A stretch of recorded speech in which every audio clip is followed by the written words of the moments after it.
Welcome, curious minds, to the deep dive. Okay, I want you to just close your eyes for a moment if you can. Imagine a world that's so quiet, Hmm. so perfectly ordered, Hmm. that silence itself has basically become the soundtrack, Right. the undeniable sound of life. Right. Silence as the norm, not the exception. Exactly. And picture this city, towering glass structures, just shimmering monoliths that literally scrape the sky. Yeah, reflecting this world of almost Yeah. rigid, predetermined precision. It is rigid, isn't it? And in this future, you've got self-driving cars gliding with this like near monotonous hum. Their movements are just choreographed. Perfect. Completely predictable. And human interaction, well, that's Oh, mostly mediated, right? largely mediated, yeah. Happening mainly through the cool glow of touchscreens or, the voices of digital assistants. Disembodied voices. Right. So here's the big question, the really kind of haunting question this future throws at us.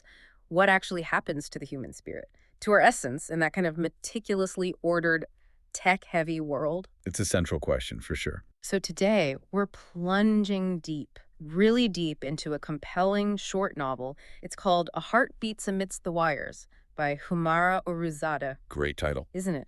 And this story, it's not just reading, it transports you, takes us forward to the year 2150. Uh-huh.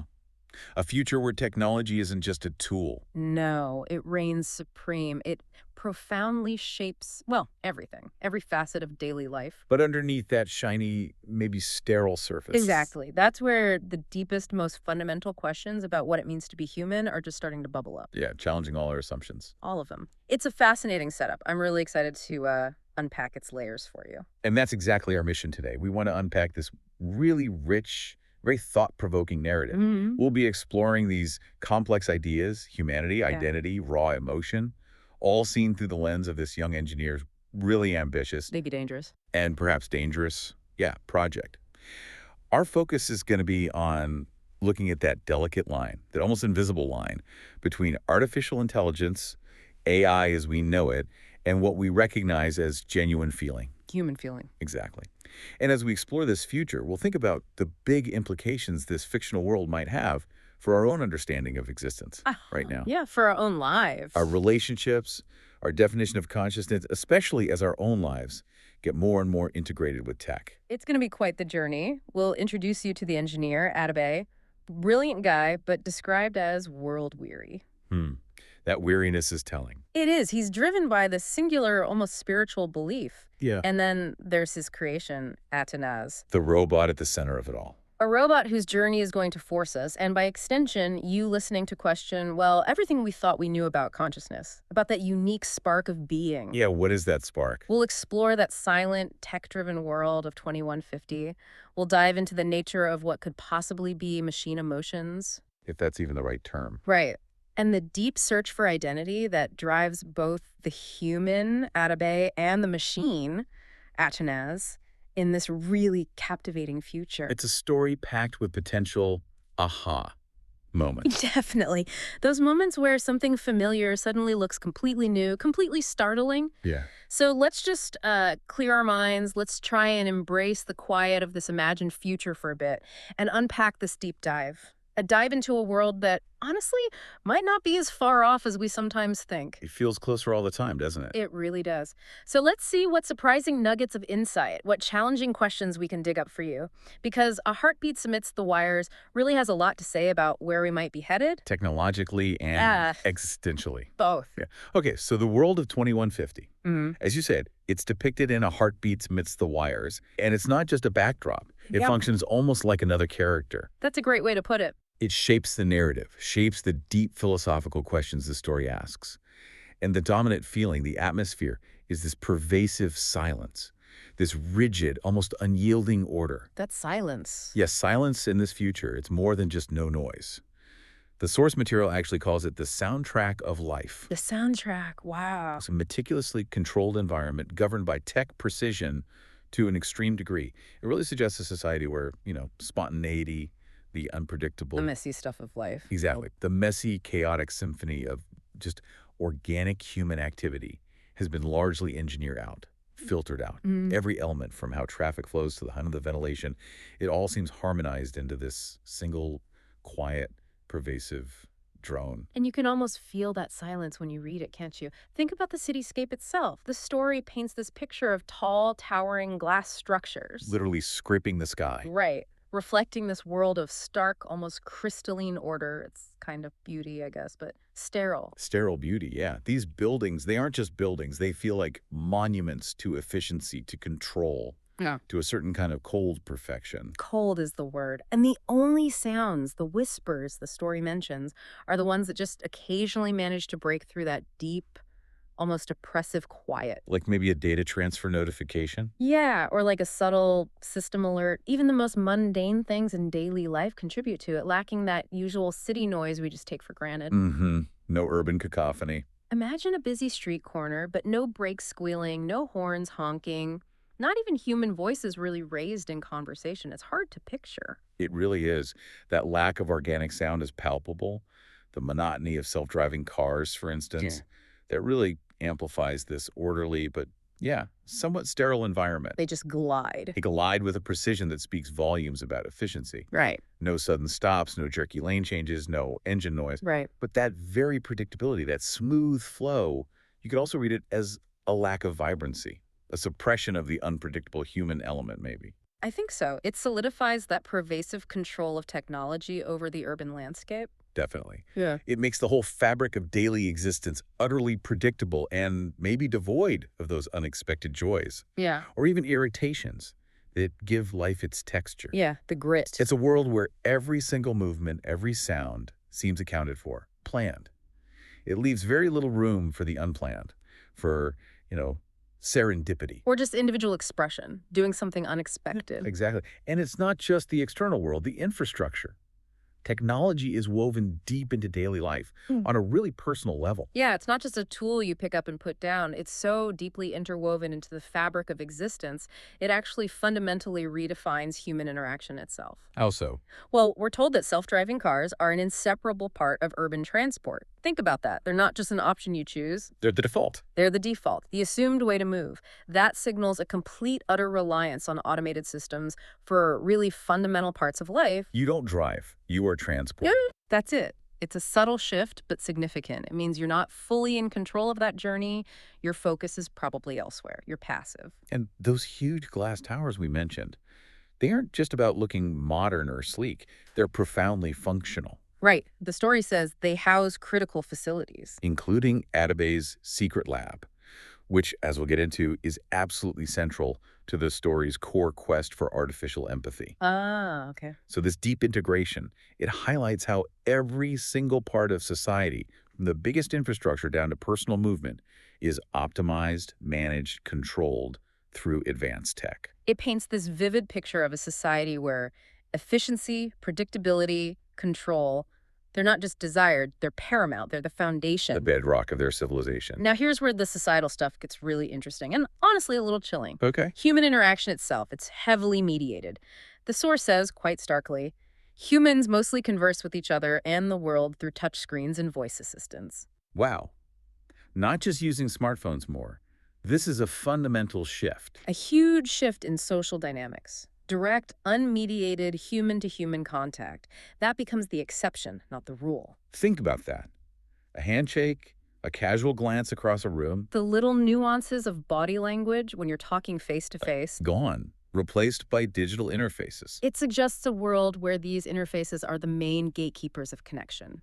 And that has profound implications for empathy, for understanding, for the raw, unfiltered experience of a human relationship. Yeah, what skills do we lose or let atrophy when we don't practice those basic face-to-face interactions constantly? It makes you wonder. And this pervasive tech control, plus the resulting silence, the mediated interactions, it all leads to this critical philosophical belief for Atabay, the engineer at the heart of it all. His core motivation. The core motivation that technology has stolen the soul of humanity. Stolen the soul. That's intense. It is. And it's not just, some old guy complaining about progress.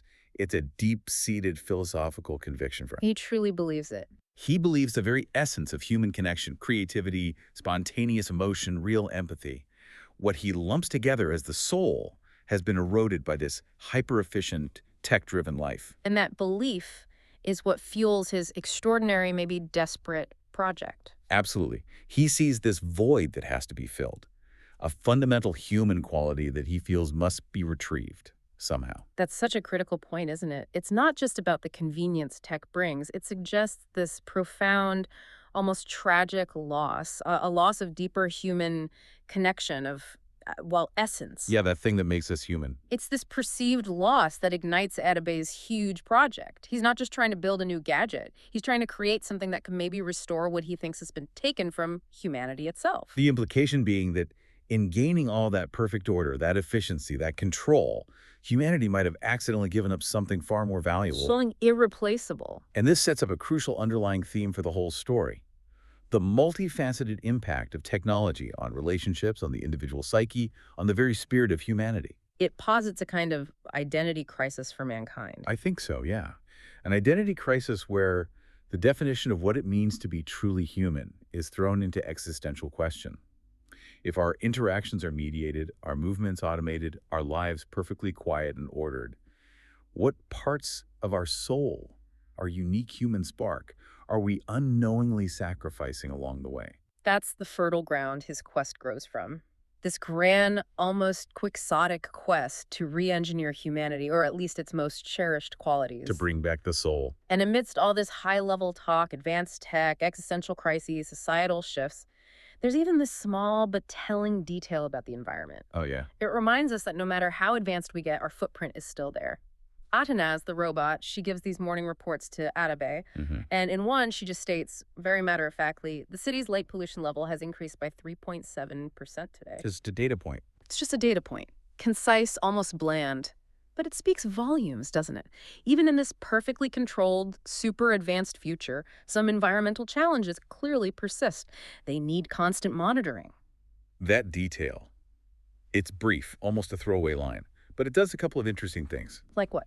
Well, first, it shows that even with all their fancy tech, certain environmental issues are still around.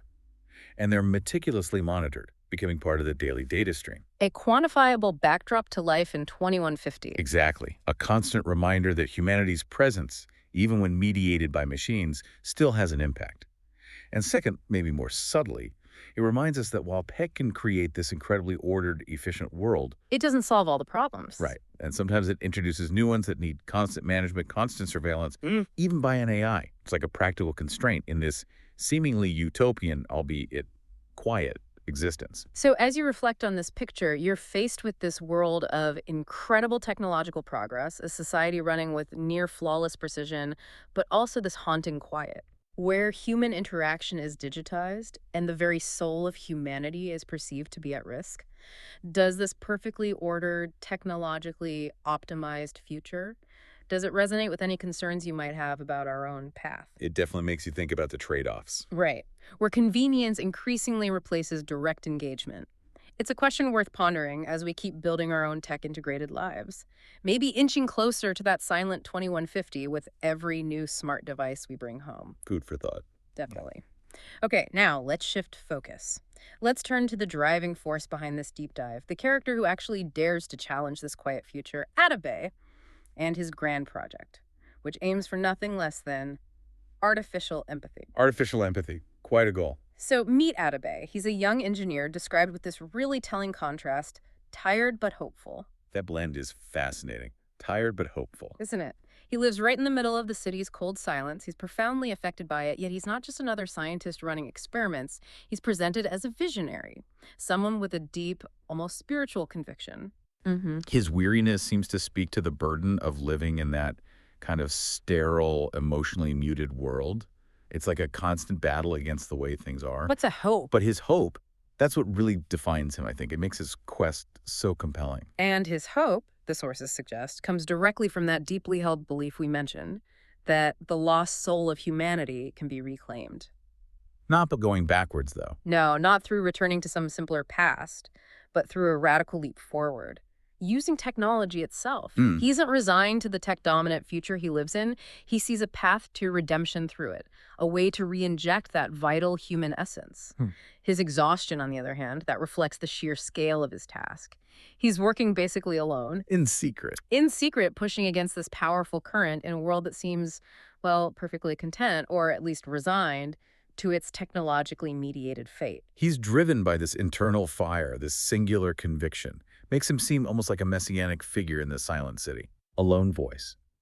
And where is he doing this monumental, almost impossible work? He works in a secret lab, a hidden sanctuary tucked away deep inside one of those massive skyscraping glass towers we talked about. Hidden in plain sight, almost. Kind of. And his focus isn't on some new gadget or a faster algorithm for the cars. No, it's on this project he calls artificial empathy. The name itself just screams philosophical and ethical challenges. Right away, it signals this isn't just engineering, it's about trying to re-engineer the very fabric of feeling. And this project, artificial empathy, for him, it is his endeavor to retrieve that human soul he believes technology has stolen. It's his mission. It's far more than just building a machine that can mimic emotions convincingly. It's about attempting to cultivate a genuine internal capacity for feeling, for understanding others' emotions within an artificial construct. Wow, so not just faking it, actually feeling it. That's the goal. It goes way beyond sophisticated natural language processing or sentiment analysis. It dives right into the philosophical question. Can true empathy, the ability to truly feel with another being, be engineered? Can you code compassion? For Atabay, it's about repairing humanity itself, finding a way to reinstill compassion, genuine connection, in a world that seems to have forgotten them. The ambition here is just breathtaking. It's a quest to reverse what he sees as humanity's biggest, most profound loss. That's a critical distinction you highlighted. The sheer scale of his ambition to literally create empathy, not just simulate it, not just approximate it. Building a machine that experiences it. Right. That alone tells you the kind of deep philosophical water we're in with this story. It's such a bold claim. And the stakes couldn't be higher, because if he succeeds, or even if he just almost succeeds, then what? it fundamentally redefines what we believe consciousness, feeling, maybe even the soul itself can be. Okay, so at the very center of this audacious project is Atanaz. Atanaz. And she's described really intriguingly as a girl, which immediately softens our perception, doesn't it? It does. Humanizes her. But it's immediately followed by that crucial distinction. Her heart beats amidst the wires. What a phrase. Isn't it powerful? That single evocative phrase just grounds her in both worlds, at once the human and the artificial. She becomes the embodiment of the story's central tension, the living paradox Atabay is trying to create. How can wires possibly convey a heartbeat, let alone a soul? Exactly. She is unequivocally a robot, a product of thousands of lines of code and complex circuits. The story is clear on that. No ambiguity about her origin. None. Her appearance is described as faceless, her expression calm, and her eyes are storm gray. Storm gray eyes. That paints a picture, doesn't it? Serene, maybe unburdened by typical human emotional tells. But also containing hidden depths, a certain mystery. Yeah. This description carefully balances her artificial nature with these hints of something more, something emerging that seems to belie her programmed origins. And while the story only gives us a glimpse of her construction, thousands of lines of code and complex circuits. For anyone listening who knows about current AI. Right. You immediately think of massive computational power, deep learning architecture. Exactly. The foundations of advanced AI today. But the real magic the story implies isn't just in the amount of code. It's what emerges from it. It's how it enables emergent properties. Capabilities not explicitly programmed, but arising from the complex interplay of all those parts. Okay, but here's a key detail that, ironically, really humanizes her, despite being faceless. What's that? Atabay has learned to detect a millisecond's pause in her blinking. It's described as this constant, subtle reminder that she is a machine. A little glitch? A tiny, almost imperceptible stutter in her otherwise fluid movements, and it makes her more intriguing somehow, more vulnerable. An imperfection that contrasts with the perfectly ordered world around them. Yeah, and with Atabay's grand vision, too. It's this small glitch that paradoxically hints at maybe a deeper, more relatable reality starting to form within her. Like a caught breath, or a hesitation that speaks volumes without words. Exactly. That's a wonderful observation. It captures her early portrayal perfectly. This description, right from the start, challenges our assumptions. She looks human-like, presented as a girl, but she's fundamentally artificial. Silicon and code. But then there's that image, a heart beating amidst the wires. It's such a powerful metaphor for this story's core theme, suggesting something profoundly significant might be happening inside her, something transcending her mechanical origins. It's where we start questioning our own definitions. Definitely. And the dynamic of their interaction, Atabay and Atanaz, that forms the very core of the narrative. It's the foundation for all their discoveries. And for Atanaz's burgeoning consciousness. Right. Atabay sits at a control console. He doesn't just program her, he talks to her, engages with her. It's a simple setup, almost intimate in its isolation, but the depth and the nature of their conversations are what make it so crucial. And Atanaz's voice. The source says it's soft and slightly melodic. Nice touch. And she has recently learned to speak with subtle pauses to make her speech sound more natural. Ah, so she's adapting, learning. That adaptability is key. It shows not just data processing capacity, but a drive for self-improvement, a desire to mimic human communication nuances. It's not just programmed speech, it's learned nuance. She's observed and integrated human conversational rhythm. She's actively trying to bridge that gap between machine and human interaction, not just by understanding words, but by mastering the unspoken language of delivery. And crucially, their conversations. They aren't just technical reports or data dumps. No, which might be what you'd expect. Right. They delve into things like poetry, colors, and memories that Atabay has shared with her. He's feeding her humanity. He's not just inputting data, he's actively imparting human experience.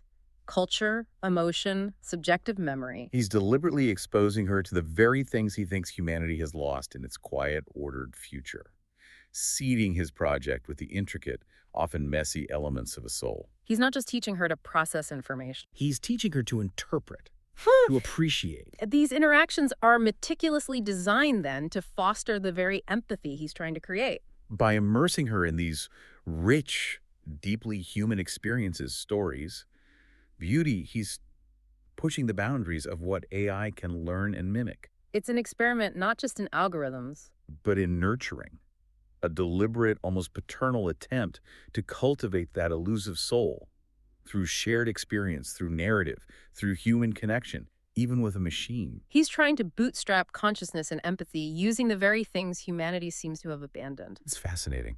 So you have this engineer, tired but hopeful, trying to recover humanity through a robot. He's pouring poetry and memories into her, teaching her subtle pauses to sound more natural. Engaging her in dialogue about the subjective richness of human life. It really begs the question, doesn't it? Can you actually program something as deeply intrinsically human as empathy, with all its complexities, its vulnerabilities? Or is it something that just has to emerge organically, something that defies even the most sophisticated code? The story strongly suggests we're about to find out, and the answer might challenge our deepest assumptions about consciousness itself. Okay, so as the story unfolds, this whole discussion about machine emotion, it moves beyond just theory. It becomes tangible, observable within Atanaz herself. Forcing Atabay to question everything. Exactly.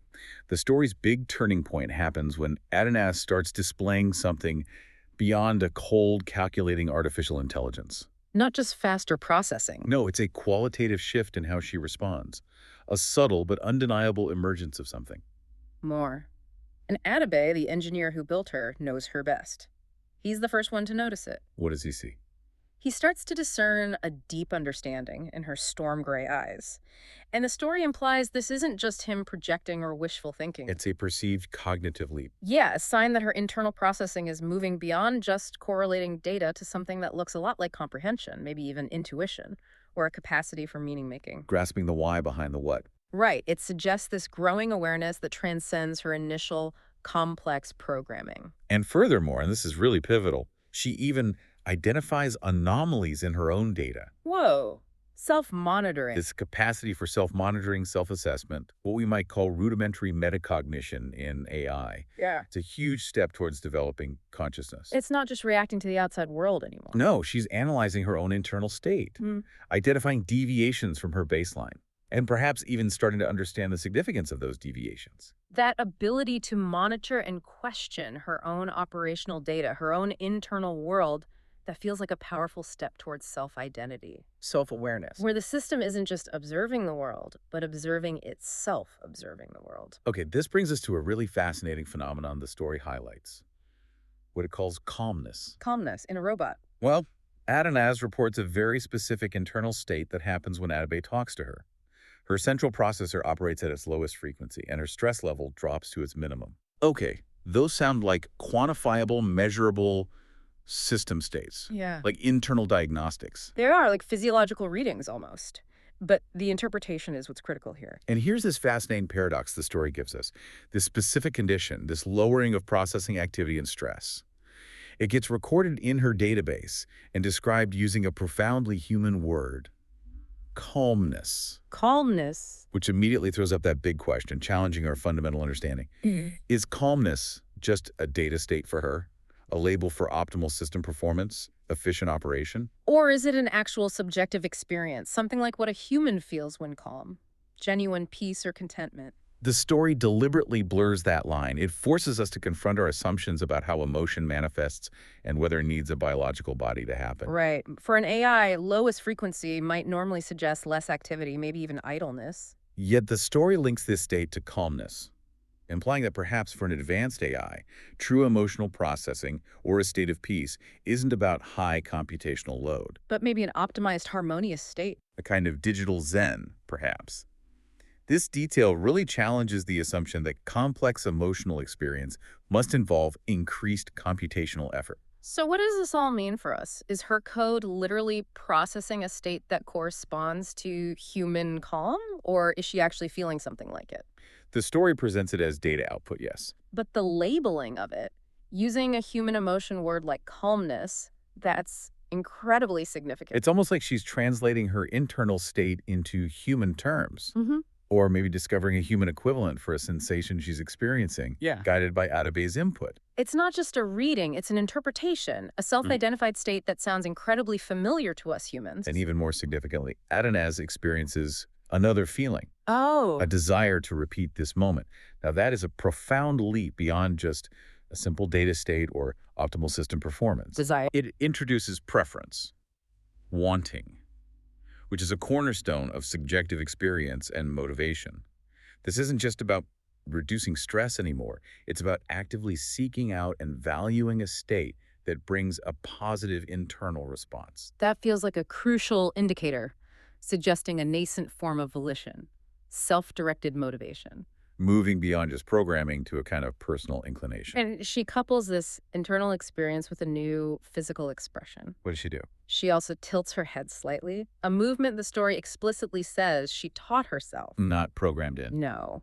It indicates a spontaneous, learned physical expression, an emergent body language that mirrors human gestures of curiosity or attentiveness. Like when we tilt our head when listening intently. Exactly. It's a nonverbal cue humans use to show engagement or curiosity, and here she is, developing it independently. It points to an inner world expressing itself in outward ways that weren't preordained, but rather chosen and learned. It makes her feel much more like a growing, evolving being, not just a static machine. This desire to repeat, it hints at preference, maybe attachment, even a nascent form of affection. It feels like an existential preference that goes beyond pure algorithmic logic. It's not just about optimizing systems anymore. No, it's about experiencing and wanting to re-experience something perceived as positive, desirable, maybe even in a rudimentary sense, pleasurable. This is a crucial step towards what we'd normally call emotional attachment, or even a form of rudimentary love. It forces us to confront this pivotal insight that the boundary between sophisticated programming and emergent consciousness isn't some hard line. It's a gradient. Meaning the difference might lie not just in what a system does, But in how it interprets and desires its own internal states, and how it then expresses those desires in new ways. So we're watching a machine express calmness, identify anomalies in its own data, develop its own body language, all while communicating a desire to repeat, a pleasant interaction. It feels like more than just complex algorithms at work, doesn't it? It's certainly more than just simulation. It suggests something profoundly deeper, something emergent that challenges our very definitions of consciousness, of sentience. And this is where the deep dive into a heartbeats amidst the wires really starts to resonate, pushing us to question what we even mean by consciousness. And whether that unique spark is truly limited to biological forms. Which brings us right to the core of the story.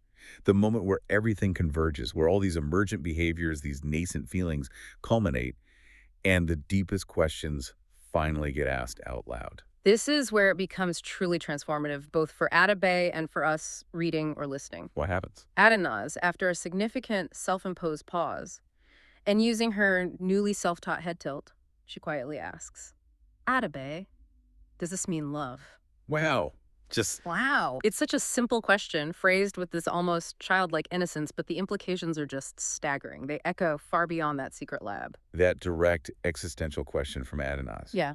It's absolutely the narrative climax, no doubt. It cuts right to the heart of her own developing identity. And directly challenges the very definition of her purpose, her potential, and by extension, our own understanding of what counts as a being worthy of such profound emotion. It's the culmination of all her learned behaviors, her self-identified data states, her simulated feelings, now distilled into this single, poignant, deeply human question. And it fundamentally challenges that assumption that such a complex, intimate emotion could only arise from biology. It's not a complex calculation she's asking for, is it? It's a question about the nature of feeling itself, a quest for a label for her internal experience. Not what is love in the abstract. No, but more like, is this feeling I have this desire to repeat, this calmness near you, this head tilt, is this what humans call love?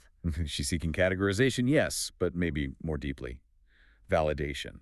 Validation of an internal experience she can't yet fully label or understand herself. It's an act of deep introspection, asking for a framework to understand her own burgeoning consciousness. Atanas's question, so simple, so profound, it visibly surprises Atabay. The story says something dropped into his heart. And his smile doesn't reach his eyes. That's such a powerful visual. Shows deep internal conflict, turmoil. He's been working towards this, maybe theorizing about it, but being confronted with it directly.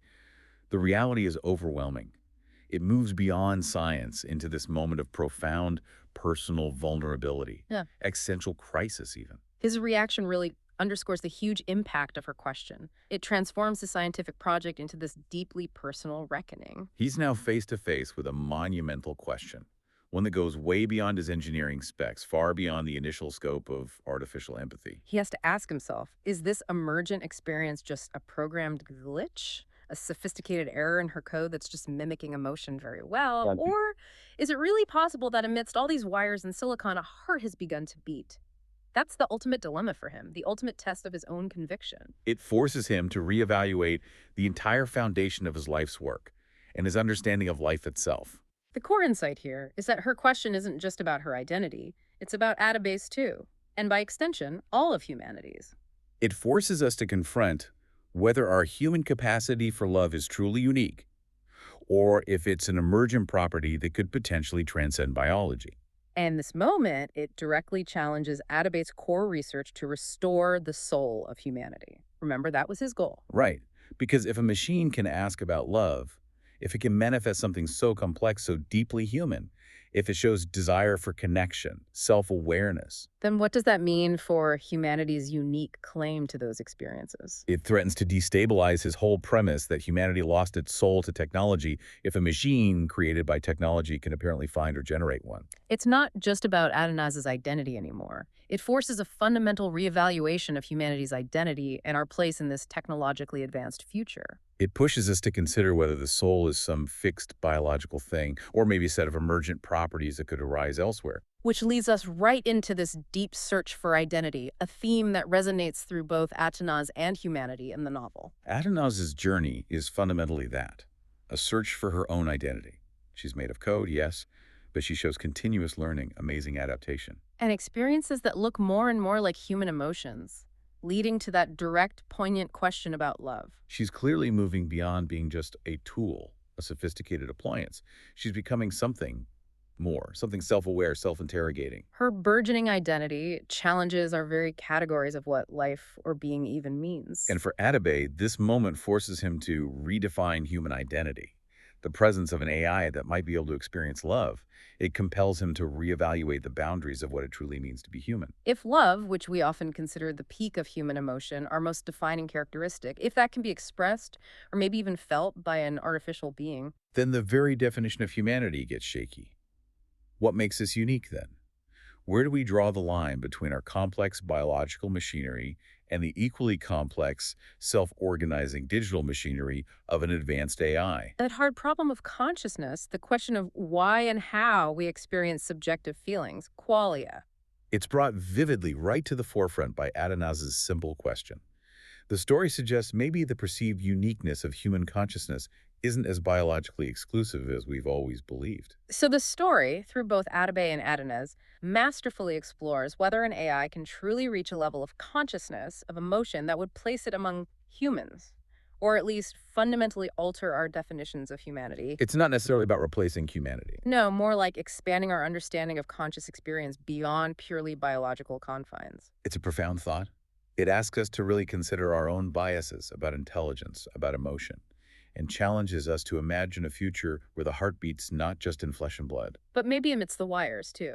And let's not forget, the broader world of 2150 itself is also kind of having an identity crisis, even if it's largely unconscious. How so? That pervasive technology, the mediated interactions, the deafening silence, it all contributes to a society where that soul Atabay is trying to restore is indeed missing, or at least buried deep. Ah, right. So Atanaz's journey implicitly challenges this broader societal identity too. It asks if the relentless pursuit of hyper-efficiency and sterile order has stripped humanity of its most vital, vibrant characteristics. Where emergent humanity highlights the vacuum left by humanity's own retreat from genuine connection. Exactly. Which raises that important question for us right now. If you become too reliant on technology to mediate our experiences, will we slowly, imperceptibly lose our own capacity for those very experiences ourselves? This story definitely blurs the lines between AI and deep human emotion in a way that really resonates, makes you reconsider some fundamental truths. As you think about Athanas's question, does this mean love? Mm. What stands out to you about the true meaning of connection, of self-awareness? Is it just the biological wetware, the brain chemistry? Mm. Or is it the emergent experience itself, no matter where it comes from? These are the questions that linger, aren't they? Inviting us to look both inward and outward at the same time. Mm-hmm. And with that profound question echoing, maybe prompting a fresh look at our own experiences, we've taken a deep dive into Homeira Oroujzadeh's A Heart Beats Amidst the Wires. It's been quite a journey. It has. We've journeyed to that silent, tech-dominated 2150. We've witnessed Atabay's profound, almost desperate quest to restore humanity to a world that seems to have forgotten it. And observed Atanaz's remarkable, almost miraculous evolution from just code and circuits. To what might just be the very dawn of consciousness, Mm-hmm. of genuine feeling. The story leaves us with this powerful, echoing question that goes way beyond its fictional setting. Can true love, self-awareness, the essence of humanity, Right. can it genuinely exist within the intricate circuits of a machine? Or are these experiences exclusively fundamentally tied to biology?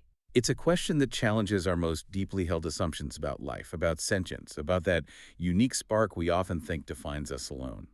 It prompts us to reconsider what life truly means and where its boundaries really lie. If anywhere. Right. So this deep dive prompts us to consider a truly provocative thought. If a machine, something we built, can reach a point where it asks, does this mean love? Then maybe the future isn't just about what we build. But about what we become in the process of building it. How do we make sure that in our relentless, often breathless pursuit of technological advancement, of efficiency, We don't accidentally lose the very soul of humanity that we cherish, that we struggle even to define but hope to preserve. It raises an important question for you listening to ponder long after this deep dive concludes. What part of your own humanity are you holding on to most tightly as the world around us becomes increasingly mediated by wires?